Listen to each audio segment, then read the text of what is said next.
Por Víctor Villarraza. Tristán Cataleto, de Julio Calcaño, al conde hermano Stradelli. Primero. Ea, Marco Larbato, tabernero de los infiernos, muévete y tráeme un jarro de ponche espumoso, que como el agua del país de los ciconios tenga la virtud de petrificarme las entrañas. Anda, querido Larbato, y tráeme también una gran pipa holandesa que me haga olvidar que estoy en el mundo. El que así entraba en la taberna de la Cruz Negra era un joven de tez pálida, de rostro melancólico, que contrastaba con la volubilidad que acusaban sus palabras, y vestido todo de negro. «Calle usted, señor Ubaldo Cataleto», díjole al oído el tabernero al poner la pipa y el ponche sobre la mesa a que se había sentado el joven. «Calle usted por vida mía, no sea que al tomar el ponche suceda a su lengua lo que al palo que introducían en la fuente de Adamantis, que cuenta la leyenda que salía hecho viva ascua. Vea que hoy estamos a 13 y tenemos malas visitas», añadió luego, guiñando los ojos hacia uno de los extremos de la sala. «¿A 13? Funesta idea la tuya, Larbato, ave de mal agüero. Verdad es que en día 13, y hoy hace un mes, murió mi padre, pero tal infortunio está resarcido, porque en día 13 nació mi hijo, y hoy, aunque no está en buena salud, cumple felizmente 13 meses. «Así sea», dijo Larbato en voz alta, y murmuró al alejarse: «No en balde dicen los cabalistas que el número 13 es el de la muerte y el nacimiento». Ubaldo Cataleto llenó el vaso de ponche, encendió la pipa y se arrellanó en 2 sillas, no sin ver antes de reojo hacia el rincón que Larbato le había indicado. En aquel rincón, envuelto en espesa nube de humo, apuraban fermentada y bullidora cerveza 2 raros personajes. Entrambos vestían de negro. El uno, de pequeña estatura y regordete, de rostro malicioso y burlón, tenía ojillos picarescos y vivos que brillaban con mirada extraña que parecía una mezcla de la del basilisco y la de la boa. El otro era alto y flaco, y sus ojos se hallaban ocultos por espesos espejuelos verdes. El resto del salón estaba desierto, y solo en el patio inmediato veíase un grupo de hombres que jugaban a los bolos, y gritaban y maldecían como si estuvieran en una feria diabólica. Por aquella época, en que la religión se hallaba perseguida y combatida, habían revivido todas las prácticas supersticiosas, y con frecuencia se quemaba a los brujos y encantadores, que se decía abundaban en las ciudades y los campos. Los hombres más graves se preocupaban con singulares acontecimientos que, por no encontrarles explicación racional, atribuían a las artes de Satanás. Días hacía que la ciudad estaba conmovida y atemorizada con muertes súbitas y aparición de fantasmas, de que personas juiciosas certificaban, y la imaginación del pueblo se manifestaba cada vez más excitada e inquieta. Nervioso y pensativo, meditaba en aquella situación Ubaldo Cataleto, a la vez que arrojaba espesas columnas de humo de su pipa holandesa, cuando una estrepitosa carcajada del hombre de la mirada de basilisco atrajo su atención. A poco percibió distintamente la voz de los interlocutores y prestó oído, lleno de ansiedad. «Bien sabe usted, doctor Lanternuto, que así como entierran no poca gente llena de vida, hay por el mundo algunos cadáveres ambulantes que para su locomoción y funciones vitales necesitan del fluido de las personas vivas». «Sin duda ninguna, maestro, pero mi ciencia no alcanza hasta adivinar quién sea el que trae hoy revuelta y en alarma a esta población? Pues es muy fácil saberlo. Yo tenía aquí un amigo, hombre de carácter triste y pendenciero, el cual desesperaba de vengarse de su enemigo, mucho más fuerte y poderoso que él. Y bien, el pobre hombre llegó a viejo, contrariado por no poderse vengar del enemigo que le había arrebatado el afecto y la fidelidad de su esposa. Y le facilitó usted el medio de vengarse. Ha acertado usted. Cierto día me le presenté y le propuse un negocio muy sencillo. ¿Qué le ofreció usted? La facultad de introducirse en todas partes y de matar impunemente a quien quisiera. ¿Y qué le daba él en cambio de tal facultad? ¿Su sombra? No. ¿Su reflejo? Tampoco. ¿Qué había yo de hacer con su sombra o con su reflejo? ¿Para qué atormentarlo más si el pobre hombre era ya mío? Entonces le exigí su fluido vital y lo tomé. ¡Ah! exclamó el doctor Lanternuto, riendo de la mejor gana. ¡Un brucolaco! Esa misma noche recibió una puñalada, a consecuencia de la cual murió aparentemente, y fue enterrado. Pero 2 días después moría casi de súbito su eterno enemigo, y él, loco de contento, ha seguido su camino de destrucción. De modo que el tal brucolaco es el viejo Tristán Cataleto, cuyo aniversario se cumple hoy 13. Ubaldo, aunque trémulo y preocupado, no pudo contenerse y exclamó con ira: «¡Callad, farsantes! No insultéis la memoria del hombre a quien debo el ser». El individuo de la mirada de basilisco soltó al oírlo una nueva carcajada y le dijo: ¿Con que usted es hijo de Tristán Cataleto? Pues tenga cuidado con el número 13. «Caballero», dijo el doctor Lanternuto, «perdóneme usted, pero en este momento iba a su casa». «¿A mi casa? ¿Usted? ¿No me ha mandado llamar usted esta noche para examinar el cadáver?» «¿El cadáver?», exclamó Ubaldo, pálido y trémulo. «¡Dejadme! ¡Idos al infierno!». Los 2 extraños personajes se inclinaron con cierta burlesca actitud de respeto y se retiraron. Apenas hubieron salido, cogió Larbato una taza y un hisopo y comenzó a rociar el piso y las paredes después de hacer la señal de la cruz. «¿Qué haces, Larbato?», preguntó con asombro Ubaldo Cataleto. Ya lo ve usted, señor, conjurar con agua bendita, lo que hago siempre que vienen esos bribonazos. ¿Los conoces? ¿Cómo no? ¿Y quiénes son ellos? El más pequeño es el maestro Mateo Scampaforca. ¿Scampaforca? ¿Es decir, que se ha librado de la horca? Bien puede ser, que nada de extraño tendría. ¿Y el otro? El doctor Lanternuto. 2 canallas, ¿verdad? 2 infames farsantes. 2 bribones, señor. 2 grandísimos bribones, que han vendido su alma al diablo. Yo lo juro. ¿Cómo que han vendido su alma al diablo? Como lo oye usted, señor Ubaldo Cataleto. Todos los concilios han anatematizado a los amigos del diablo. El de Narbona los excomulga sin dejarles esperanza de salvación, según dice el viejo monje Fray Pacomio, y ordena fustigarlos donde se les encuentre. Para fustigarlos con fruto sería necesario el bastón de Santo Tomás de Aquino. Fray Pacomio ha dicho que el bastón de Santo Tomás no es sino la suma teológica, señor Cataleto. El viejo monje es un taumaturgo y el único que otras veces nos ha librado del diablo y de los vampiros. Vea usted si nos libra de estos grandísimos pícaros y de la alarma que reina en el pueblo.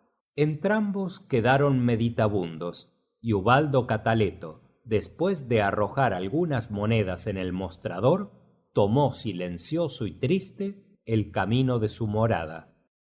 Segundo, la noche, ya avanzada, era oscura y fría. El viento soplaba sobre las terrazas y los tejados y azotaba las calles con un sonido lúgubre al modo de quejidos. De los vecinos bosques y de las hondonadas arrastraba emanaciones sutiles y húmedas que herían el olfato. Por lo demás, reinaba tal silencio y quietud como si la naturaleza estuviese entumecida. Aunque por entonces la gente estaba ya acostumbrada a los acontecimientos y a los relatos de duendes, brujas y aparecidos, Ubaldo Cataleto no iba muy sosegado que digamos. Funestos presentimientos le apretaban el corazón como en un torno. ¿Habrían dicho verdad aquellos dos bribones? ¿No había muerto su padre? ¿Era su padre el causante del infortunio que pesaba sobre tantas familias? ¿Esperábale a él alguna catástrofe en su propia casa? No podía contestarse con seguridad a aquellas preguntas, pero se sentía algo aterrorizado y apretaba el paso por llegar cuanto antes a su morada. Pícaros redomados, se decía, dando al diablo el hato y el garabato. ¿Y por qué la autoridad no los ha llevado ya a la hoguera, si es que son seres de este mundo? Cerca de su casa, como si se hubiesen penetrado en su pensamiento, pasaron por su lado, cual dos sombras, el maestro Escampanforca y el doctor Lanternuto, que le dijeron cortésmente, quitándose el sombrero: Que pase usted muy buena noche, señor Ubaldo Cataleto. Maravillado, el mozo sintió frío, palpitóle el corazón con mayor fuerza y penetró en el hogar que, con sorpresa suya, estaba aún abierto. Una escena inesperada y lamentable se le presentó a los ojos. En la alcoba, medio alumbrada por un triste velón que chisporroteaba lúgubremente, estaba su mujer, Anunciata, abrazada, casi sin sentido, al cadáver de su hijo, que se hallaba tendido en el lecho. El infeliz creyó que era presa de una pesadilla. Sintió como un mareo en la cabeza, en el corazón como un susto, y se frotó los ojos y llamó con acento trémulo: «Anunciata, Anunciata». Y como Anunciata no respondiese, trató de despertarla, le dio a oler un frasquito y la cargó y la sentó en sus rodillas, dejando correr las lágrimas ante tanto infortunio. Anunciata suspiró profundamente, abrió los ojos y se asió con fuerza al cuello de Ubaldo. «Anunciata, amada mía, soy yo, mira, soy yo. ¿Qué ha pasado? ¿Qué desolación es esta? ¿Duerme nuestro hijo? ¿O está muerto? ¡Muerto! ¡Muerto!», respondió Anunciata entre sollozos. «Muerto, muerto», repitió con desesperación Ubaldo, y sentando a Anunciata en un sillón, se lanzó, bañado en lágrimas, al lecho de su hijo. Le besó y con las manos juntas le contempló largo rato con intenso dolor. «Anunciata, amor mío», murmuró al fin, «¿qué fatalidad es la que pesa sobre nosotros? ¿Qué ha sucedido? ¿Cómo ha muerto nuestro hijo?» «Lo ignoro», contestó Anunciata sollozando. «Dejéle aquí, durmiendo tranquilamente, y pasé al oratorio mientras tú regresabas. Oraba cuando sentí ruido en la alcoba y me incorporé y... Oye», añadió Anunciata temblando, «vi salir a un hombre, a tu padre. Yo lo juraría, a tu padre, que al pasar rápidamente me dijo, así lo he oído: Anunciata, tengo frío». mucho frío. Dame una manta. ¿A mi padre? ¿Con que vive? ¿Con que solo ha tenido uno de sus ataques de catalepsia? ¿Qué dices? Estás loco, Ubaldo. ¿Y tú le diste la manta? Él la tomó mientras yo, temblando y llena de espanto, corrí y caí sin fuerzas sobre mi hijo para protegerlo. El infeliz estaba muerto. Horrible, horrible, misterio horrible. ¿Habrán dicho verdad aquellos dos demonios? Y ante el asombro y pavor de Anunciata, que le miraba como si se hallase en presencia de un loco, Ubaldo Cataleto contó a su mujer todo lo que le había pasado aquella noche, y resolvieron ir juntos, al rayar el alba, a la ermita del monje de Bernio, fray Pacomio, que gozaba fama de sabiduría y santidad. Tercero, la ermita del monje de Bernio no estaba distante de la ciudad. Al amanecer, tomaron Ubaldo y Anunciata el camino de la ermita. Estaban pálidos, intensamente pálidos, y con los ojos hundidos y rojos, de llorar. Caminaban en silencio, entregados a su pensamiento, que no les presentaba sino imágenes de ruina y desolación, de trasgos y duendes, de vampiros y lemures, como si viviesen en un mundo fantástico, lleno de peligros y de apariciones maravillosas. El murmurar del río, el silbido del viento en las ramas secas o en el follaje de los árboles, el ruido de las aves que huían al verlos acercarse, o el salto de alguna liebre les hacía estremecerse, y su terror se acrecentaba con las medias tintas del alba y la soledad del campo.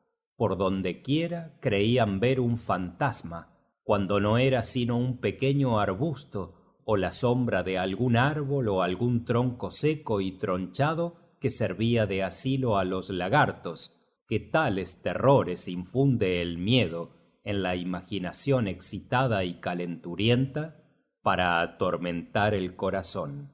Al fin llegaron y penetraron en la ermita. Fray Pacomio los recibió en la puerta del refectorio. Fray Pacomio era un hombre alto, flaco, de proporciones gigantescas, pálido y severo.